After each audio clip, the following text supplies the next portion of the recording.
there, it's Mark Reed Edwards. Welcome back to Confessions of a Marketer. This time we are sitting down once again with Amanda Slavin, co-founder of Catalyst Creative. Amanda is all about engagement, and I thought it might be interesting to chat about that in the wake of COVID-19. Plus, we'll dig into a lot of other stuff too. Amanda, welcome back. It's great to have you here. Thank you. I'm honored to always be chatting with you, and I love where the conversation goes when we get on a call.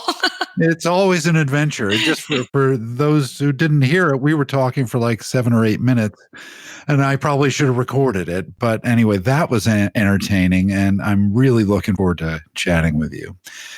So first of all, since we last spoke, which I think you and I spoke in maybe December of last year, and you had a baby in January. You became a mommy. How has that been? Yeah, I think you might have been one of the last conversations I had before I became a mom.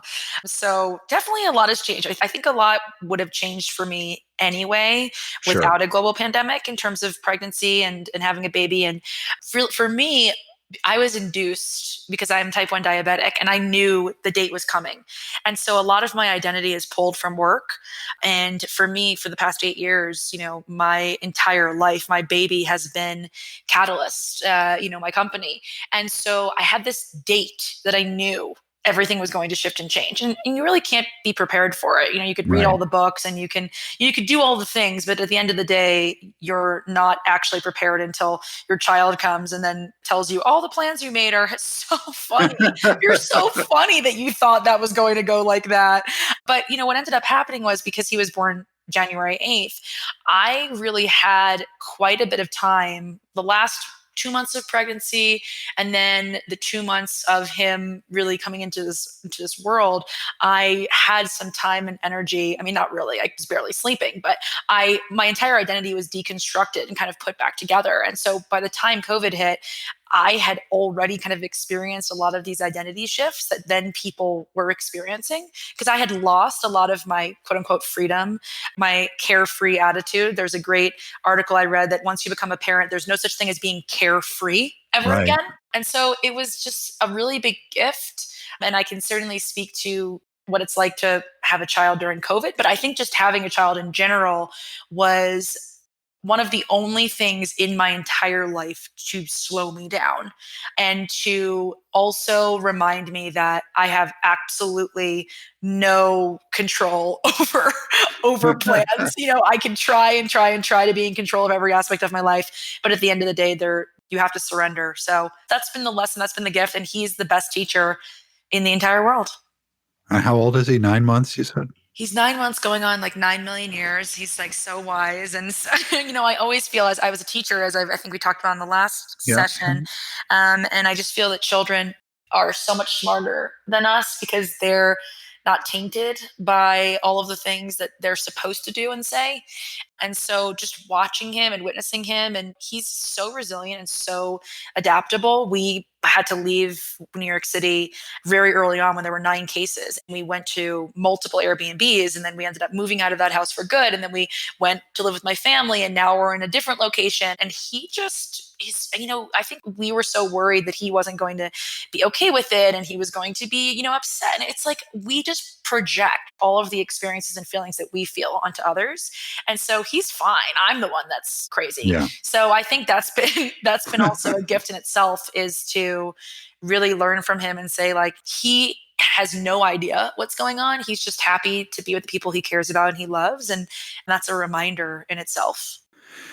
Yeah, it's an experience just having a child, and then you add all the complications of this year.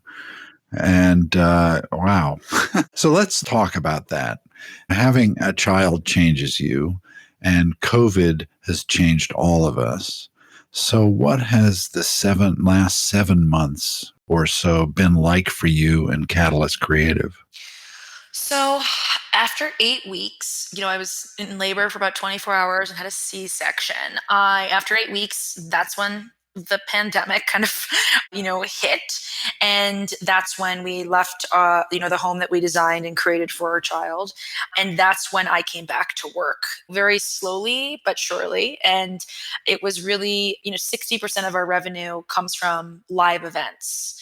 And so at that time, I had I was still CEO. And actually, I don't even know if you're familiar with this, but I transitioned out of CEO. I'm now chairperson of the board.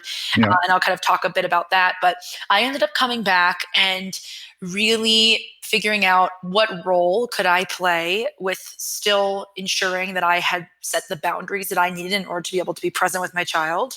And again, he was 8 weeks old.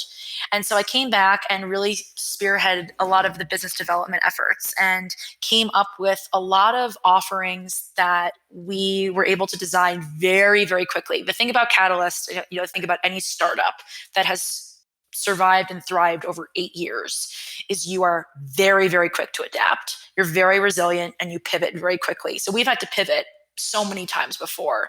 So we moved very, very quickly. And Robert, who's now the CEO and my partner in the company, he decided, he came to me and said, like, why did we start this to begin with? Like, let's go back to that. I talked about my book a long time ago, the seventh level.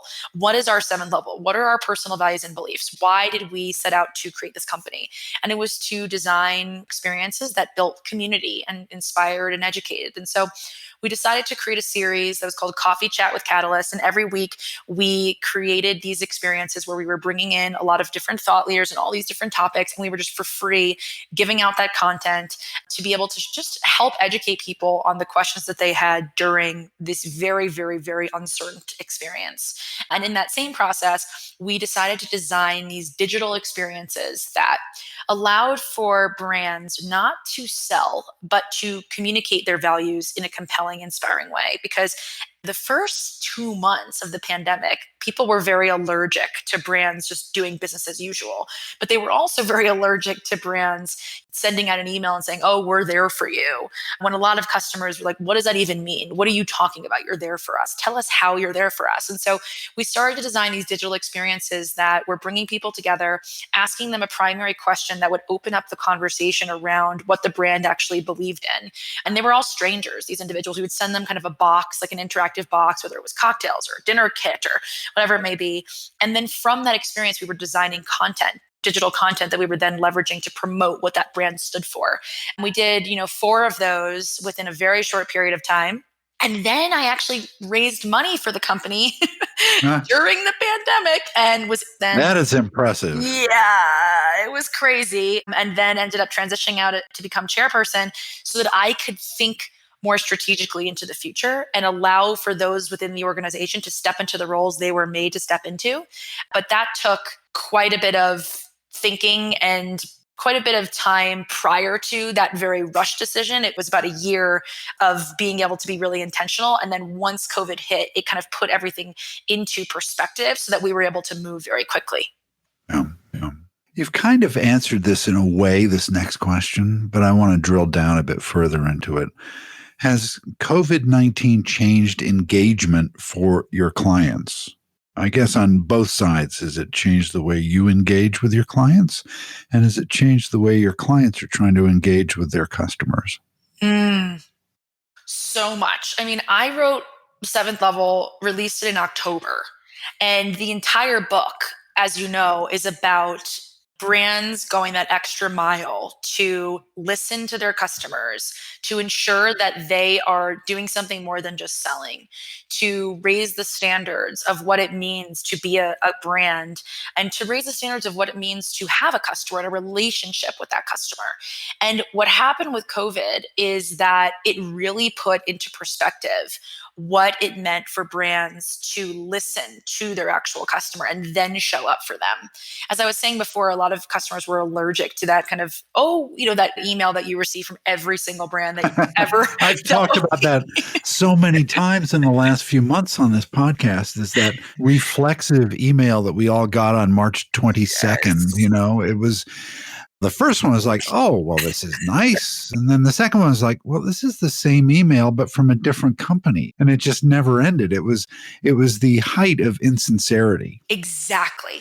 And inauthenticity, that's something in marketing we always talk about, is authenticity. And to me, that is doing the work. There's these 7 levels, and people think they can just jump from, okay, these customers have been disengaged, level 1, and now we're going to bring them to the 7th level where their personal values and beliefs beliefs align with us. And they're going to feel like, oh my God, you get me because you sent me this random email about being there for me. And what happened was a lot of companies started to see level two of those seven levels is unsystematic engagement when you're confused by the messaging. A lot of customers were confused by the messaging. They were receiving these random emails from companies they haven't interacted with in years. And they were kept at this very low level of engagement where they were like, I don't get it. Like, this doesn't even make any sense to me. And so, what a lot of brands had to do is they had to dig deep and they had to say, okay, we actually have to go back to what we stand for. We actually have to go back to what we believe in. We can't just send these emails that are, these blanket statements and forget about just, COVID was the beginning, but then systemic racism has always been a part of our Yeah. workplace, but it was Yeah. amplified in a massive way. And not to mention, we were in our homes and we were seeing and witnessing these things. And we didn't even actually have spaces where we could interact with individuals based on this. We were kind of alone in these silos talking to each other through social media, which is one of the biggest amplifiers of confused messaging. And so companies over the past 7 months, for such an ironic number, seven, over the past 7 months have really had to walk the walk. And they have really had to change the way that they are thinking about their messaging and thinking about when they say something, they have to follow through because customers don't have as much income in order to be able to spend fervishly without thinking. That's the first thing. The time of customers is so different now. It's spread so thin in terms of digital because all we're doing is we're online all day long. And so the way that our time, in terms of our time, is actually our greatest resource, especially when we don't have the money to be able to Right. spend. And so I think COVID has broken down every system that has not possibly served us. And it's really forcing the businesses that are going to survive and to thrive, to rethink everything from the way that they're treating their internal customers, their employees, to the way that they're then communicating and engaging, garnering the attention and connection of their external customers. So I think it's changed everything. And I would say that the seventh level kind of predicted this, Yeah. which is cool in Yeah. a crazy way. Yeah. It is funny how what companies do now has to be genuine. Yes. They can't just say your call is important to us anymore. They actually have to behave that way. And I think, I could be wrong, but I think the companies that get it right in 2020 will be the ones in 2021 and 2022 that thrive. Yeah, I think with diversity and inclusion right now, we're going to see the companies that are, again, as you kind of mentioned, that authenticity, the genuine actions behind the words. That is something that, not to mention, again, obviously COVID and people getting sick and their family members getting sick and their family members losing their jobs and them losing their jobs. It's a very volatile environment right now for so many people in the world. And then you add the fact and the notion that lots of people have been experiencing this tumultuous, volatile behavior within the workplace, but it's kind of been swept under the rug. And so I'm really interested in what companies are doing. Everyone put their Black Lives Matter commenting and diatribe and mantras up during what happened with George Floyd. And now I'm really interested to see that they're going to put their money where their mouth is. And the same thing goes for creating culture within a workplace. A lot of companies have these great offices and ping pong tables and like cereal bars.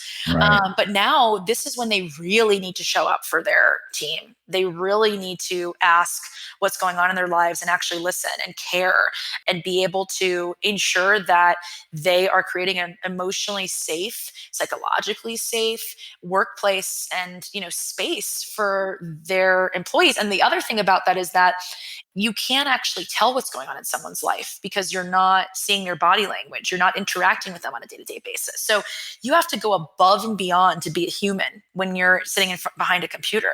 You have to really almost force these interactions at first in order to create an environment where people even feel like they can speak up about what they're feeling and experiencing in the workplace. So, I'm really interested over the next year to see that companies are putting their money where their mouth is. And I do do believe that at this point of time, people are so fed up. We've been eating so much junk on social media. We're called consumers. We've been consuming so much junk. It's made us sick.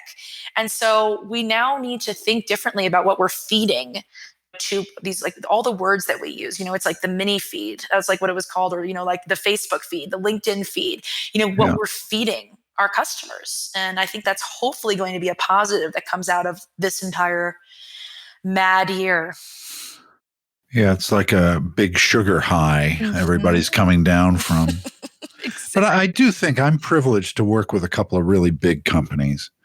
And I've had a long career. And I look back on what it was like to work for a big company back in the 1990s, where your personal life was of no concern to anybody in the company. Your friends, sure, but people in authority didn't give a shit. Hmm. Today, a couple of my clients, that is a big issue within these companies, Yes. that they want to ensure that their employees are safe, are reasonably happy, and content in their work environment, which for most of them is still at home. And that to me is having a career that spans, 30 plus years.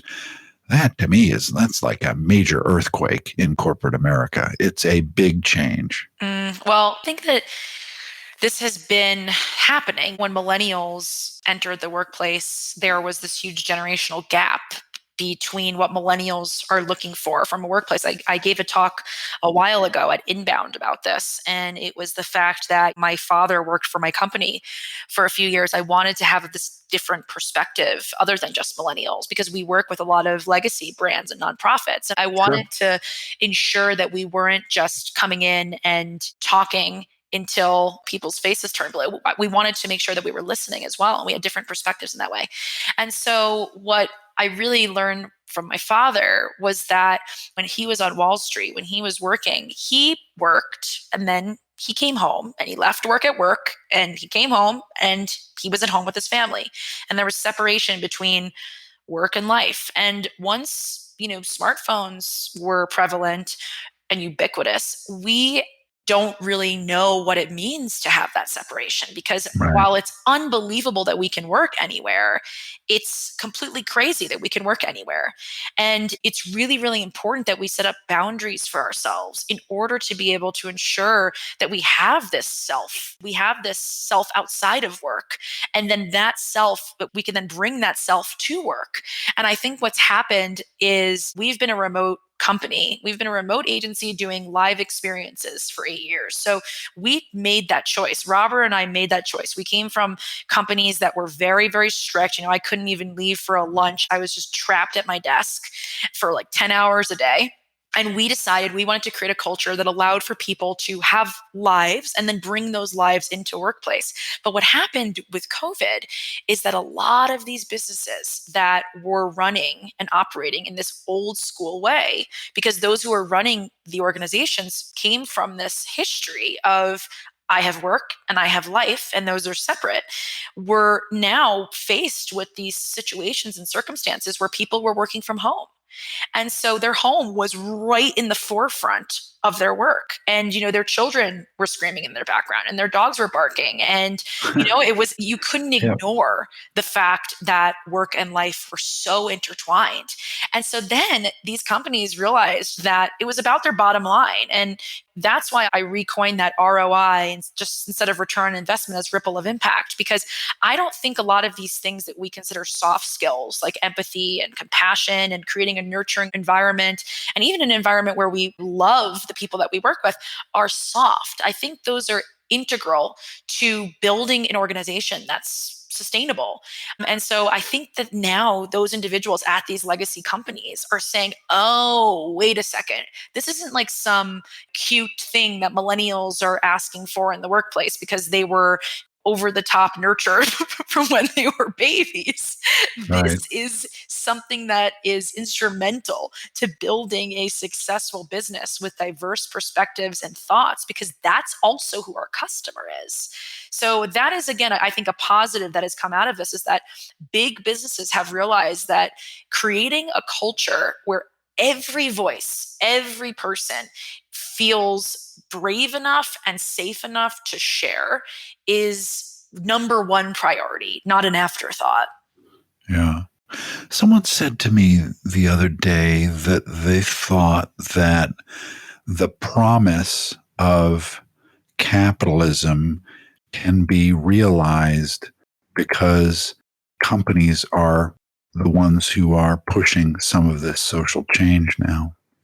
That the power of the market is something that, is looked on as kind of BS, right?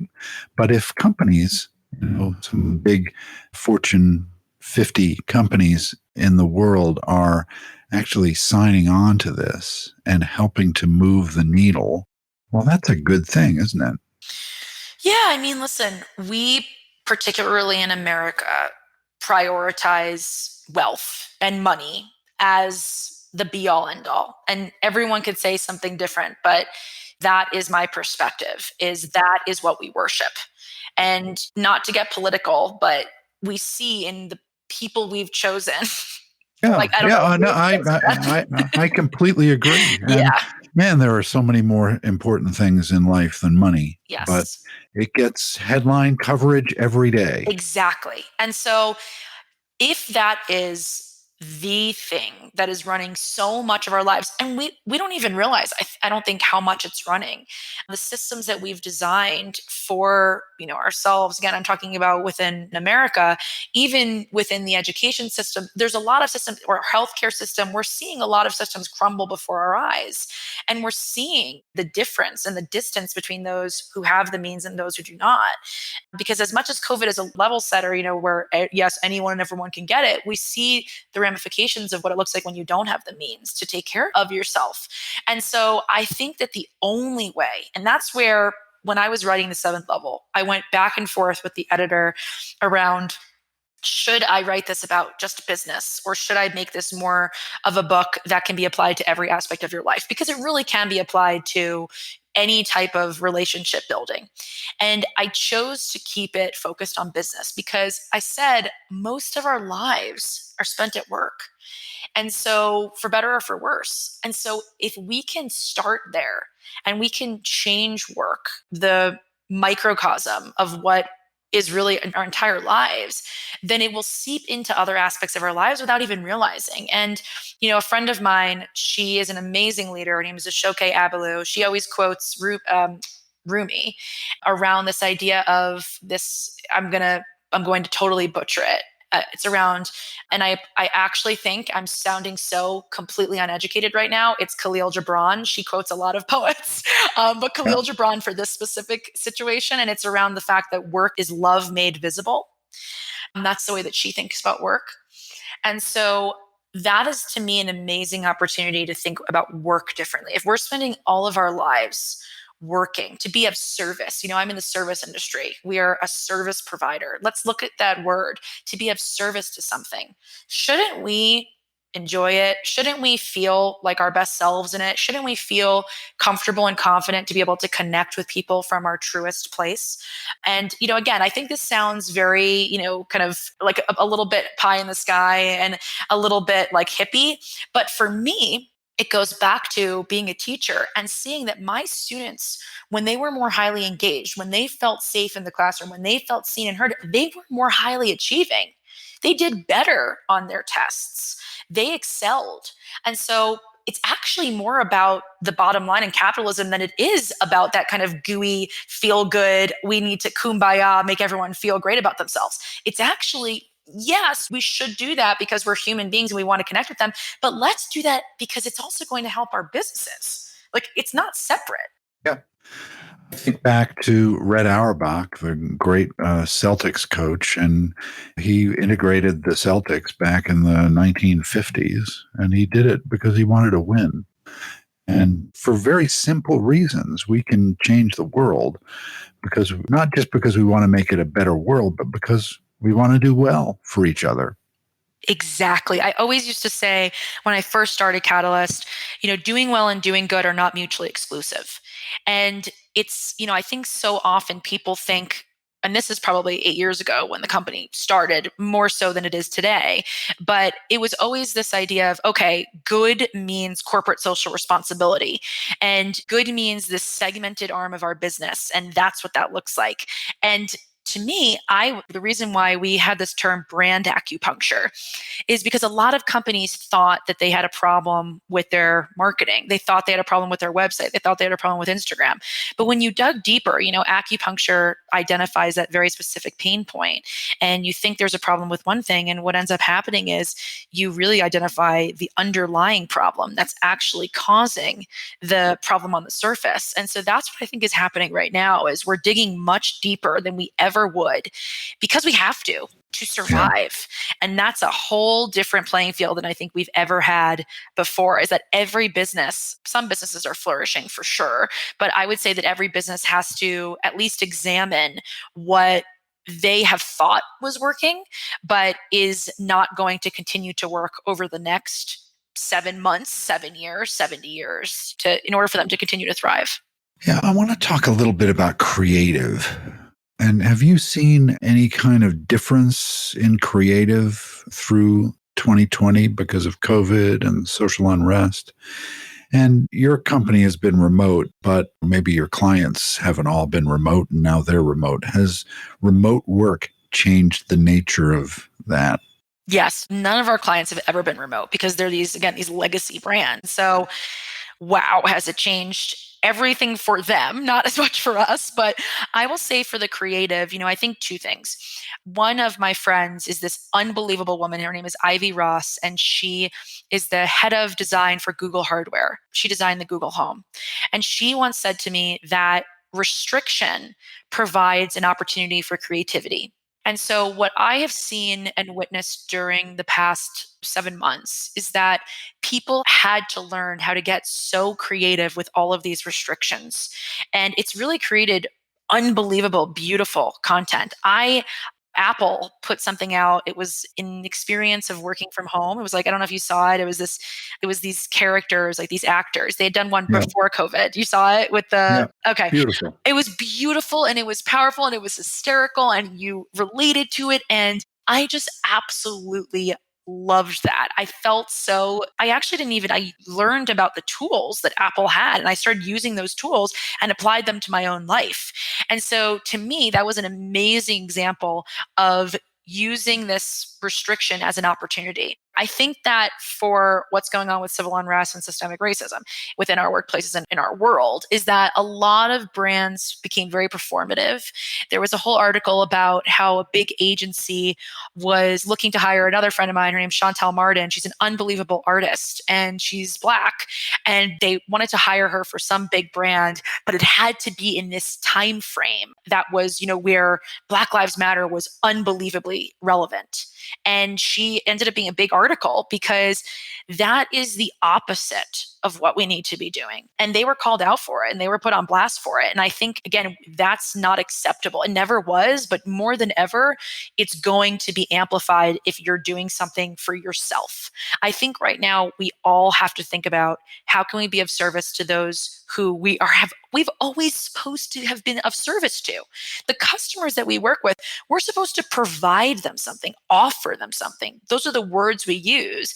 And so what does that look like? And I think as it pertains to creative, there's a lot more opportunities for us to include more in terms of, again, with what happened with George Floyd, a lot of diverse voices that have not been heard and have not been amplified are now being given a platform to be able to share. And it's created all of these new ways of thinking, of being, and of connecting. As it pertains to remote work, I read this amazing article. New York Times did an article recently on Black LinkedIn and how a lot of Black employees are showing up in a way where they didn't actually feel safe before to share what their real selves, their true selves. And now they're coming onto LinkedIn and they're sharing who they are and the way that they feel represents them. All different individuals in the way that they're showing up to quote unquote work on this LinkedIn on a work platform. And I think that as it pertains to remote work, the aspects that have transformed businesses, so there's quite a few things. We actually took the seventh level and applied it to culture building training, all for remote work. And what we did is we broke out each and every level and we taught and trained what it looked like to be able to ensure that you were engaging your team at these highest levels of engagement. And one of the most important levels, I'll talk about actually two of the most important levels, and I could share a Forbes article within the link to your audience after. But level 2, unsystematic engagement, as I mentioned before, is when you're confused by the messaging. People have never been more confused in their entire lives now that they're working remotely. They thought they could just take their current work at an office structure and apply it to their work from home environment. And what has happened is there are so many Slack messages and so many emails and so many Google Drive comments and so many people not knowing who is supposed to move what forward and when.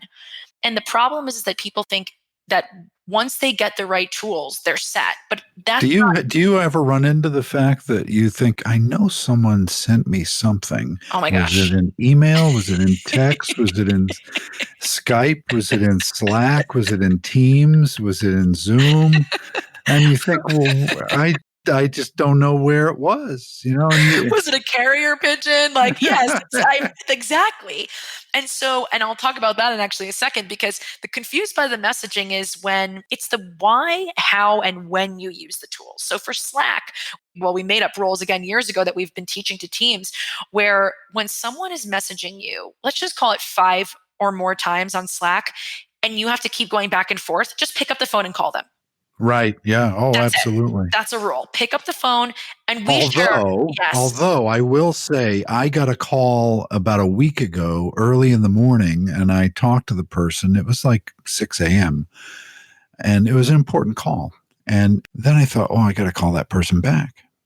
And I looked at my phone and I was like, well, there's no record of the call. And then I realized it came through Facebook. So it's another one of those things where Oh my you're like, gosh. okay, which medium did this come through? Yes, well, let's talk about level 3, which is frustrated engagement. It's when you want to engage, but you're distracted. And what you're talking about is that level and that's where it's again about over communicating, particularly with those who you can, and saying, when you call me, this is how I would like for you to call me. When you reach out to me, this is how I need you to reach out to me. And when on Slack, if you're sending me 5 Slack messages, I'm picking up the phone and calling you. And we share all of our calendars. So we know what is going on in each of our lives. And so we can pick up the phone and call each other. We've created that culture. But as it pertains to all of these tools, why are you using Slack? And for what are you using Slack? Same thing with Google Drive. When do you use Google Drive? How do you use Google Drive? I think that's been the biggest change for a lot of companies is they just assume that if they have all of the right tools in place, they're good to go. But it's so much deeper than that. And the other thing that we've really talked to teams about is, again, creating a culture where people feel like they can speak up in meetings because so many people hide behind their computer. And so a lot of times I always give the example when a leader says, does anyone have any questions on a Zoom call? And what Most people are happens? like, no, I just want to get off the call. Exactly. Radio silence. So we create experiences where for us, we have check-in rounds, we have reaction rounds, we have prompts that allow for people to give some type of response, even if it's a very small response. And we build off of those responses to create a culture where everyone feels like they can share. And what we do is a round robin approach where it's not, a lot of introverts don't want to be put on the spot, but it's simple tasks and simple questions to just get every single person in that meeting to say something. And again, it could be a 1-word answer, but the more you do that, it creates that dynamic and that culture where people feel like it's even okay to speak up because they're not used to these weird interactions where, again, they're hiding behind their computer screen. So it's been very, very different for these organizations. But I do think that if you look at it in a methodical, step by step process and an approach, and you don't just think we're going to put in Slack, we're going to call people on Facebook, we're going to WhatsApp them, then we're going to telegram them, then we're going to, it's like, I think if you are really intentional with the way that you communicate, which I think we should have probably been all along, that this is an opportunity, not necessarily a pitfall. Yeah. Before we wrap up, I want to look a little bit into the future. I am by nature an optimist, and I think that the pandemic will end at some point. I don't know exactly when, hopefully. But how do you think engagement will look as we emerge from this pandemic we find ourselves in now? I think, during the pandemic, I started to reach out to people that I haven't spoken to in a really, really long time. And I actually have connected with more strangers and deeply during, like, I have gotten to those higher levels of engagement much faster than I think I would have before the pandemic for a few reasons that I've analyzed. One being that in terms of our time, yes, our time is different, but we aren't traveling as much. So we do have more time for those that we do care about. And we are willing to go deeper because we're looking for that connection that we don't have through the intimacy of the relationships that we took for granted in a lot of ways. And so I think that people are willing to go further with people that they don't necessarily know because they're craving that deep connection. And so, again, people that I haven't spoken to in years, people that I've just reached out to that I've wanted to speak to, they are so much more willing to be open to having conversations with me. And then I really have been coming from a place of, I'm not looking to sell anything. I'm not looking to have an agenda. I just really want to know who you are and what's going on in your life and what are you passionate about. And because, again, I'm really craving that. I miss that. I miss community and I miss connection. And so I think what's going to happen post COVID is, I hope, at least at first, we don't take the things we took for granted any longer. And I really hope that we remember the importance of, I miss hugging. I think a lot of people have said this, they miss hugging. And it's the little things of, when I have seen people have met my baby, I don't want them to touch him. And I just think of even these small moments where when you met someone, you're like, oh, give me your phone and I'll give you my number.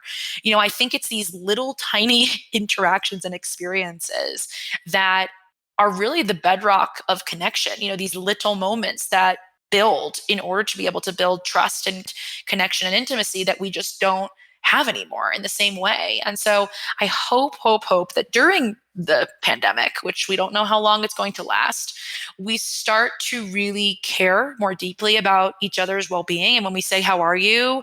We don't just jump without even waiting to hear what the person has to say. So we actually want to know. And the other thing about that is I hope that once this is over, I guess, as we know it, I would hope that we are more intentional. We keep that intentionality with the way that we connect to each other, and we don't take anything for granted anymore. Because I know I did. I know I took a lot for granted that right now I'm looking back and just saying, oh my gosh, I so wish I could just go out to eat in my favorite restaurant and not have to think twice about it. Yeah. I mean, I think everybody yearns to do that, but I don't really want to do it right now. Yes. It's one thing to have this kind of yearning for the way things were or the way things might be. And then the irrational side of your brain says, well, yeah, but you can't do that right now. Exactly. Yeah. I think it's that, again, which is really actually what we're talking about in terms of these safe, we're using the word safe, like these psychologically, emotionally, mentally safe spaces in terms of work is the same thing. It's like giving yourself permission to be, and also giving others permission for people to feel safe enough to fully show up and not have that part of their brains saying you're not safe here. And so you can't actually go all in. You can't fully bring yourself to work. You can't actually, say what you were thinking. And so I think that's the opportunity, is looking at the words that we're using, and this idea of how in this world where a lot of us, our safety has been taken away. And for a lot of people, they've never actually felt safe in a lot of environments. How is we, in terms of leaders, when we have control over those environments, how do we make the people that show up for us day in and day out feel as safe as possible? And also, how do we do the work on ourselves so that we can show up in that same way? So I think that's the opportunity here, is to create safe spaces where people can connect and be able to feel as best as they can. The upshot I'm kind of left with from our discussion is that we're all human beings, right? And we need to treat each other like that. I think we forget, I think especially now I think of what happened with the man who was on a skateboard and was drinking. Oh my gosh, that's an insane story.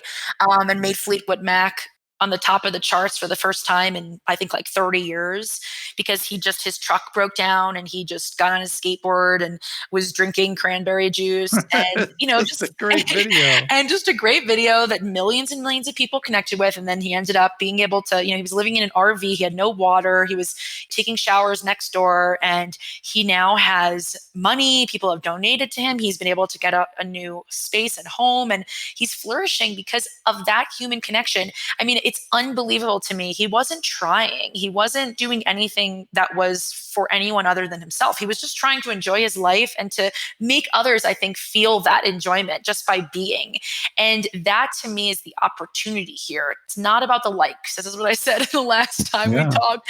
It's not about the likes. It's not about the comments. It's not about the followers. All of those likes, comments, and followers are human beings. We have to remember the human being behind the computer screen, and we have to reach out to them, and we have to ask them, how can I support you during this experience? Because if we don't, you don't know what you'll lose. I think, again, it's a huge opportunity. I am an optimist as well. I'm a New Yorker, and I'm raised by New Yorkers, so I'm a bit of a realist, but I think I'm very optimistic in that this is going to shape our future for the better. And even if it looks a bit bleak right now, we're going to come out as better versions of ourselves in the long run. Well, that's a great way to wrap up. I really enjoyed this chat, Amanda. Thanks for joining me. Me too, always. You're just the best. I'm always here to talk with you. Thank you so much. All right, that does it for this week. Thanks for listening. I'm Mark Reed Edwards, executive producer, writer, and host of Confessions of a Marketer. Sheb Salau is my producer, helping put together the shows every week. Annalyn Timball is my assistant, and she helps with guest relations and getting everything scheduled just right. Thanks, Sheb and Annalyn. Confessions of a Marketer is a trademark of Podco Media Networks, and this episode is copyright 2020. Stay healthy, and see you next time.